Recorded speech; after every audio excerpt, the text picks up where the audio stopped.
Hey, thanks, Sam. And hello, everybody. Thanks for joining us today. We're going to be talking about the mortgage servicing amendments made to Regulation Z.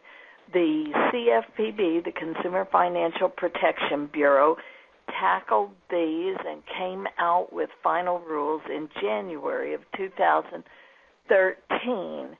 Three big topics are covered in the Reg Z part of the servicing rules: the periodic statement requirements, prohibited acts and practices, and most of that part really isn't new, but the stuff on partial payments and payoff status is, and then the new notice requirements on ARM loans. They also tucked into Regulation Z the small servicer exemption, even though that small servicer exemption also applies to some of the new servicing requirements under Reg X. So there were two regulations that came out on the same day that dealt with servicing requirements, one under Reg Z, one under RESPA. Today's webinar is going to focus exclusively on the Reg Z servicing requirements, and we'll cover all the Reg X servicing requirements in a separate webinar that Jack and I will be presenting on June 20th. We've got plenty to discuss here. The rulemaking document that the CFPB came out with was 426 pages. There's a lot to swallow in there. So in this particular webinar, we're going to talk about what's covered by the Reg Z servicing requirements. We'll also, as a part of that discussion of the coverage, talk about what the exemptions are. We will cover all about the new periodic billing statement.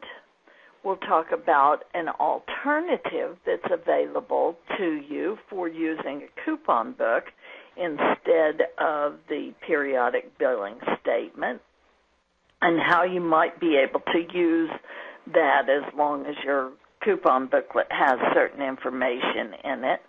We'll talk about various post-consummation notices on ARM loans. Two of them will be new requirements, and in one instance, they're eliminating one of the existing ARM loan notices. Then we'll get into the prohibited acts and practices, and we'll talk about what needs to be done with respect to partial payments.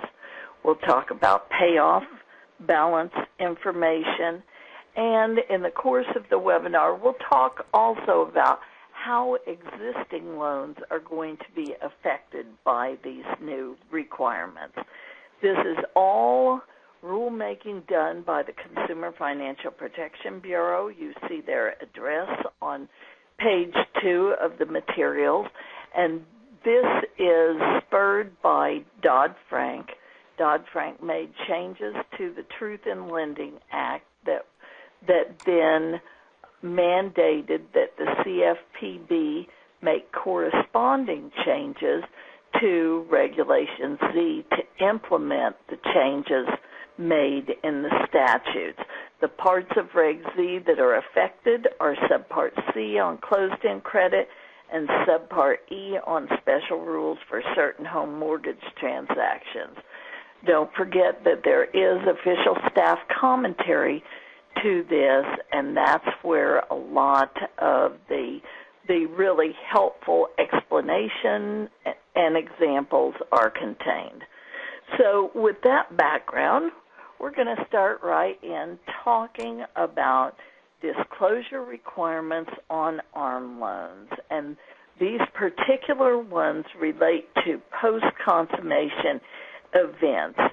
The regulations themselves become effective on January 10th of 2014. And Jack, you were just mulling over how this would relate to existing loans this morning when we talked. You were still thinking about that. What's your view? Well, my view is blurry because they really don't nail it very tightly.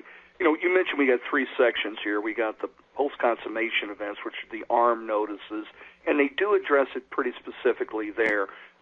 These rules, when they take effect next January, don't apply only to new transactions. They apply to your existing loans. So you already have ARM disclosures you've given in the past, but now you'll have new ARM disclosures that you'll be explaining to them in a minute. And then the other two sections, they really don't talk much about it. So we'll discuss that as we get into those. But these rules, they do impact your existing loans.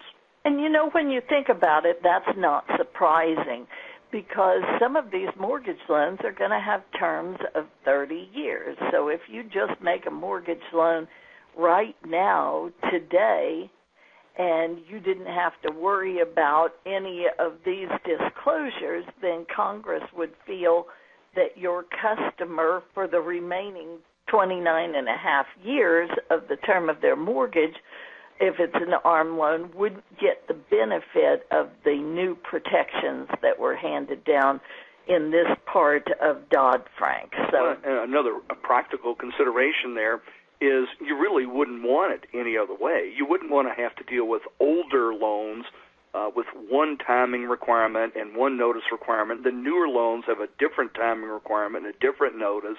That would be an operational nightmare trying to keep all that going. So it's just easy to gear up for January 10th and be ready to do the new notice requirements at that time.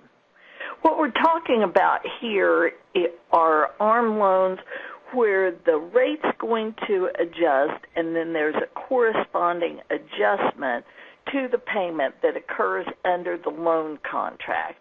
And the reason it was important for them to nail down that we're only talking about rate adjustments and corresponding payment adjustments that occur under the contract is because they specifically didn't want to cover instances where the rate and the payment changed as a result of some kind of loss mitigation arrangement. This is where your promissory note says this is how the rate is going to change over time, over the life of the loan.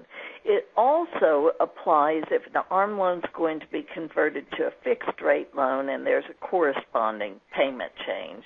In that instance also, the disclosures that we're going to talk about have to be given.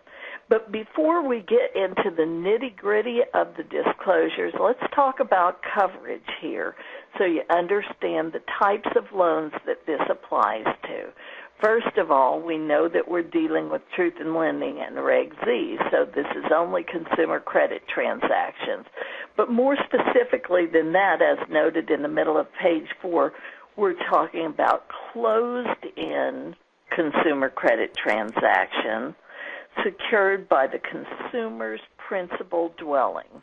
And because we're talking about ARM loan disclosures, obviously this only applies to ARM loans on which the APR can increase after consummation. So now that we know what the basic coverage rules are, let's carve out some exemptions from that. One exemption is for short-term ARMs. Those are not covered. So your post-consummation disclosure requirements that we're going to be talking about today don't apply if your ARM loan has a term of 1 year or less. Or if you have a situation where you're making the loan and the first rate adjustment to it is going to occur and the first payment at the adjusted level is due within 210 days after consummation. If you were able at the time of consummation to disclose what their interest rate was going to be for that first rate adjustment, and you didn't have to use an estimate, then you don't have to give these new disclosures that we're going to talk about. Why? Because you've already told them up front, hey, down the road, within 210 days, anytime